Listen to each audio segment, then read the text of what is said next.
film you're about to see, Aimless Bullet, it's also known as The Stray Bullet, or they use the Korean title, Obutan, is widely regarded as the best Korean film ever. Now, that's a lot to live up to, and particularly if you've been following the Korean wave since the mid-90s, there's a wide range of films, and I don't want you to kind of compare it to those films. It's like I want you to look at it as a film of its time, and that time was filmed in 1960, but wasn't released until about about May 1961. Now, regardless of that, it still is one of the most important Korean films ever.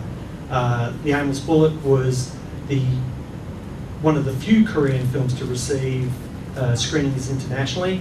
It showed at the San Francisco Film Festival in 1963, where Variety, the paper I work for, regarded it as remarkable and praised its camera work, and you'll see that for yourselves in a few minutes. Later in 1996, before the Korean wave really took over, Aimless Bullet became the first Korean film to be placed in New York's Museum of Modern Art, which is quite an accolade in itself. Now, when the film was released, its critical response was more favourable than its box office response. And it is easy to see why it would appeal to intellectuals and an art house audience, as opposed to the mainstream audience of the time. But the film itself came at the end of a short era of artistic and political freedom in Korean cinema. For those of you who were here last week, we saw Madame Freedom, and that was released in 1956, and it's really this period from 1956 to about 1961 where a whole lot of directors were able to kind of push the envelope in terms of political expression, in terms of sexuality, and you'll see that in the film. And again, I ask you to think of the film in terms of its time. It seems somewhat muted to our present day, but if you look at Australian films of 1960 and how sexuality was presented, this is actually a lot more frank, but it's muted, so bear with me on that. And so we'll talk more about, because we're going to have a Q&A after the film, what happened to Korean film after this period, because things changed quite dramatically, and also what happened to the director Hyun-mok. But without preempting your viewing too much, I just want to give you a little bit more context about the film. When the film was released, the Korean War had been over for about 6 or 7 years, and the film is essentially about South Korea, the people of South Korea, coming to terms with the not so much the war, but the aftermath of the war. And now for some of the older Koreans here, I think the film will have strong resonance, but for non-Koreans and younger Koreans who are here, also let me contextualise the film by placing it alongside other post-war cinematic movements. First of all, the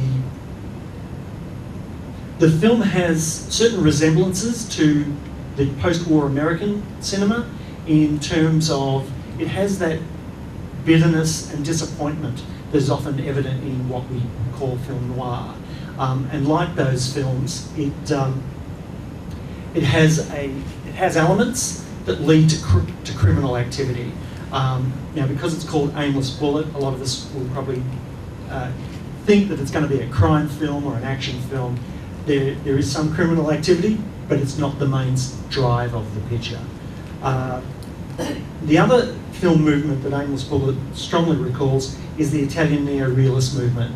And you'd be looking at films from, say, Roberto Rossellini's Open City, Vittorio De Sica's The Bicycle Thieves, where it's basically the stories of poor people struggling to survive in a devastated environment, and also coming to terms with impending westernisation, and by westernisation I mean Americanisation, and all that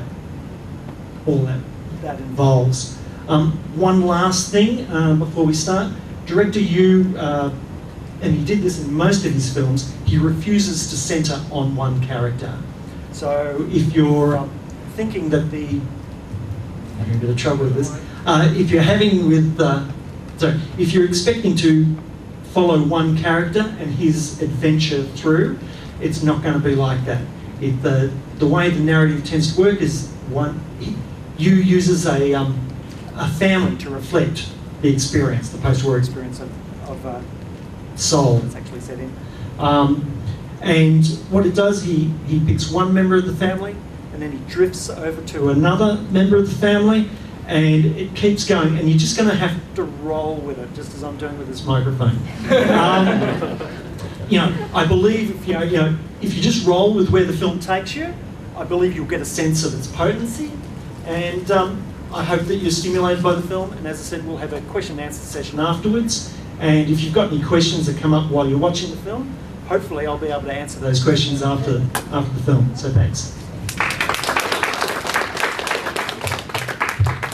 Have a different microphone for afterwards, so it should be good.